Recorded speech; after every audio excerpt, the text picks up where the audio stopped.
কোটা সংস্কার আন্দোলনকে ঘিরে সৃষ্ট সহিংসতায় শিক্ষার্থীদের নিরাপত্তার কথা বিবেচনা করে দফায় দফায় চলমান এইচএসসি ও সমমান পরীক্ষা স্থগিত করা হয়। এ পর্যন্ত ৩ দফায় ৮ দিনের পরীক্ষা স্থগিত করেছে বোর্ডগুলো। সর্বশেষ দেওয়া বিজ্ঞপ্তিতে ১ আগস্ট পর্যন্ত পরীক্ষা স্থগিত রয়েছে। আগামী রোববার ৪ আগস্ট আরেকটি পরীক্ষা রয়েছে, সেই পরীক্ষাও স্থগিতের সিদ্ধান্ত হয়েছে।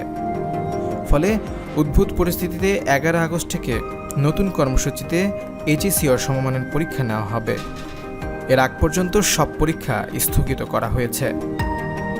বৃহস্পতিবার ঢাকা শিক্ষা বোর্ডের চেয়ারম্যান অধ্যাপক তপন কুমার সরকার এ তথ্য নিশ্চিত করে বলেন, আপাতত ১১ আগস্ট থেকে ঘোষিত রুটিনের পরীক্ষা নেওয়া হবে। স্থগিত হওয়া পরীক্ষাগুলোর বিষয়ে দ্রুত সময়ে সিদ্ধান্ত নেওয়া হবে। এর আগে চলমান পরিস্থিতিতে গত ১৮ জুলাইয়ের এইচএসসি পরীক্ষা স্থগিত করা হয়। এরপর পরিস্থিতি আরও খারাপ হওয়ায় ২১, ২৩ ও ২৫ জুলাইয়ের সব পরীক্ষা স্থগিত করা হয়। তৃতীয় দফায় ২৮ জুলাই থেকে ১ আগস্ট পর্যন্ত সময়সূচি অনুযায়ী যত পরীক্ষা ছিল তা সব স্থগিত করে আন্তঃশিক্ষা বোর্ড সমন্বয় কমিটি।